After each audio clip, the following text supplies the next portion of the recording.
Hello friends, I'm a maths faculty from QLS Academy. Today we are going to continue with surface areas and volumes. So let's get started without any further ado. I hope you will have fun learning. In the previous video, we have discussed how to find the surface area of solids made up of a combination of two basic solids. In this video, we will calculate how to find their volumes. It may be noted that in calculating the surface area, we do not add the surface area of the two constituents because some part of the surface area disappears in the process of joining them. However, this will not be the case when we calculate the volume. The volume of the solid formed by joining two basic solids will actually be the sum of the volumes of the constituents. Let us do some questions based on this. There is a toy which is in the form of a hemisphere surmounted by a right circular cone of the same radius as that of the hemisphere. If the radius of the base of the cone is 21 cm and its volume is 2/3 of the volume of the hemisphere, calculate the height of the cone and the surface of the toy. Volume of the cone is 2/3 of the volume of hemisphere. Volume of cone का formula क्या होता है? 1/3 pi r square h and volume of hemisphere का formula होता है 2/3 pi r cube. इससे हमारी height of the cone आ जाएगी 28 सेंटीमीटर. अब हम फाइंड करेंगे कोन की स्लैंट हाइट, जिसका फॉर्मूला होता है L square is equal to h square plus r square. Height की वैल्यू 28 है एंड रेडियस 21 सेंटीमीटर है. दोनों की वैल्यूज हम फॉर्मूले में पुट करेंगे and we will get the slant height as 35 centimetre.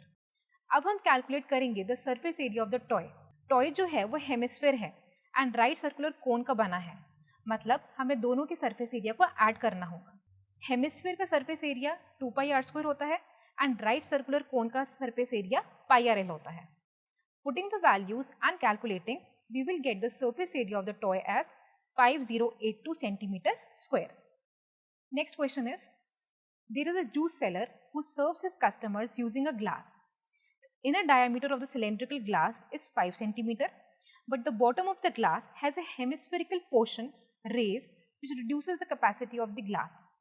If the height of the glass is 10 centimeter, you have to find the apparent capacity of the glass and its actual capacity. अगर हम glass को बाहर से देखें तो हमें वो cylinder की तरह ही दिख रहा है. हमें नहीं पता कि ग्लास के बॉटम में हेमिस्फेरिकल पोर्शन भी है. तो apparent capacity of the glass निकालने के लिए हम वॉल्यूम ऑफ सिलेंडर का फॉर्मूला लगाएंगे, जो कि पाई आर स्क्वायर एच होता है. रेडियस जो है वो 2.5 सेंटीमीटर है एंड हाइट जो है ग्लास की वो 10 सेंटीमीटर है. तो हमारा वॉल्यूम ऑफ द सिलेंडर आ जाएगा 196.25 सेंटीमीटर क्यूब.